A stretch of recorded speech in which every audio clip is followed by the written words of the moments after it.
Alright, so we all know the round brush, okay? The artist's first tool, like a caveman picking up his first rock to draw some cave paintings before moving on to the chisel to create Michelangelo. Many artists learn to crawl with the round brush before moving on to brighter and better pastures with more textured and varied brushes. Except that they don't anymore, because we've kind of all realized that the basic round brush is like a crack drug that can almost do everything. I was a huge fan, a 1000-watt level AC unit fan of the round brush before I kind of stopped feeling the love from the round brush. Like a girlfriend who stopped giving the good morning text with a heart emoji, kiss emoji, eggplant, and instead just hits you with the 2 curse letters, GM. The love just ain't the same. And so I decided I was going to start experimenting with a lot more texture brushes, and oh my goodness, I personally feel like my art has reached a level of goodness that it like never reached before. And more specifically, I felt like I was carving out my own unique art style, which I know a lot of people struggle with art style, and it's something that many people are insecure about and like struggle with. So maybe you should try this more textured brush approach. I know for me, there was a time where literally my art style would just become my favorite artist at the time. So by the end of the week, I'd have 4 different art styles to my name. I was collecting art styles like infinity stones. Okay, but why? Why will using more textured brushes help with style? Well, I sort of realized that the round brush was like sort of plug and play in a very certain type of way. That's the bar. Like look, you can be super creative in how you use your round brush to create unique looks and textures, but at a certain point it just gets super tedious and feels limiting. With a textured brush, there's just an infinite amount of ways that you could use it more creatively and inject your own personal touch. And therefore, you start to develop an art style that is more unique to you. For example, take this old flower print brush. Clearly, it can be used to draw a flower or print a flower onto your painting, as I did here. However, if you go and make it small and then kind of just print it like this, erase some edges, oh my goodness, we got a tree. Now tell me how you're supposed to be creative like that with a round brush.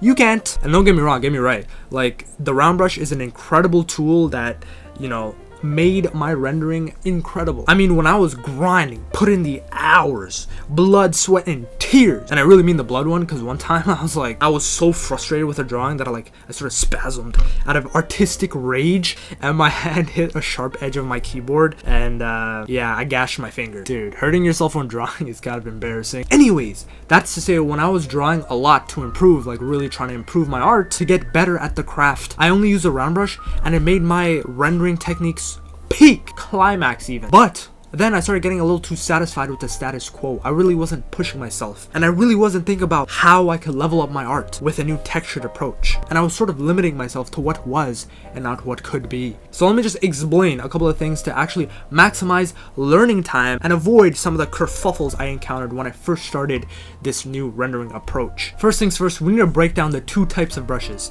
In my experience, there's a shape-oriented brush, and then there's a texture-oriented brush. A shape-oriented brush has clean edges and can give you cool shapes for free, but they usually lose a little bit of texture to maintain an easy control edge. A texture-oriented brush is like a lot harder to control, but it does give you that really nice texture and like randomness that you might be looking for. A texture-oriented brush is a lot harder to control, but it gives you that ultra level of texturedness that a shape-oriented brush just can't provide. However, that doesn't stop us from carving out some unique shapes using textured brushes, which we'll get to later on. Now, you might be thinking, where do I get all these textured brushes from? Well, lucky for you, as you're watching this video, I have actually officially launched a Patreon, where you can find the brushes I use, including the textured one and shape-oriented brushes, like these, and more. But you will also get your very first monthly tutorial, which is sort of like a part 2 of this video. There, I show you how to create your very own brushes from scratch, and then I can actually show you specific case uses for the types of brushes that I use, plus full-length painting videos, Procreate files,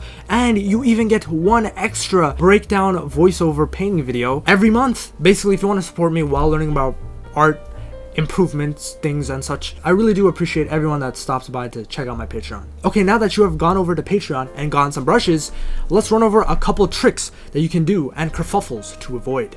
During the early stages of a painting, a workflow you can use to incorporate a lot of textured brushes for free is basically mashing a bunch of textured brushes together, creating what looks like to be a mess. Don't get me wrong. This way you have the texture first embedded into the painting, and then you can sort of just clean up the shadows, highlights, and edges until you get your final image. A traditional artist who does this really well is Paul Kenton. If you look at his final product, like you can see like these really intricate little brush strokes, except when you see his painting process, it literally just starts out by him hitting a 10x melee combo of paint splatters. So basically, in this process, the texture is baked into the base of the painting, and then you refine your shadows, lights, and edges until you get your final image. Depending on the style, some of that base texture might just get fully refined away, but you will still see pockets of sparkle and detail that doesn't really come with a round brush, and it might just be that thing that your art is missing. Another way to look at how to use texture brushes is to actually overlay them over existing shapes. First thing I do, especially when I'm using texture oriented brushes, I pop open a new layer and I paint on that. It allows you to ease and carve out some nice shapes without messing up any of the painting beneath. Sounds like like an underlying commitment issue problem, but hey, having freedom to like erase lets you work all that texture in that thing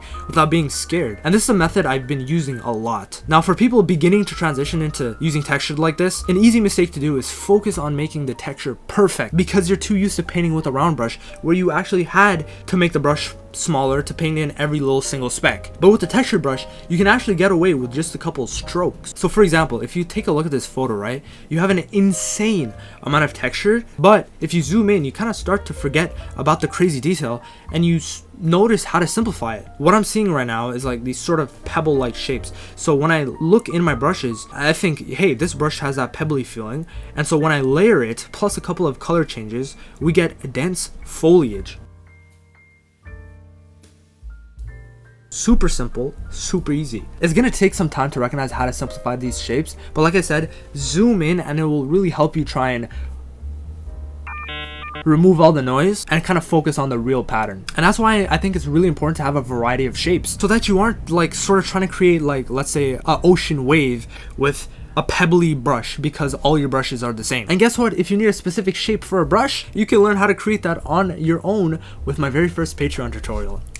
Good plug. Anyways, to summarize, I got 3 commandments. Okay, I got 3 guides for those trying to incorporate texture. Number 1, you can build texture first and refine later. Super hard hat, straightforward type of way for getting texture. Second, you can apply texture on top of a painting and then use an eraser to clean up some of that texture into a shape you want. Finally, third, think a little bigger, simplify a little stronger. Learn to use just a handful of brush strokes to paint a complex thing like foliage or tree branches. Okay, now in this segment of the video, let's do a little compare and contrast, okay? We're gonna compare my most recent painting to a painting I did from a couple months ago. And don't worry, I didn't choose like an absolutely horrendous piece. I actually still like the look of this painting, but the point I'm gonna try and show you is how my mindset shift from only using round to using textured brushes affected my art style. Like, we gotta be realistic here. Just because you moved from a round to a textured brush set doesn't mean you're going to be able to draw like a art god immediately. What's more likely to happen is you're going to find yourself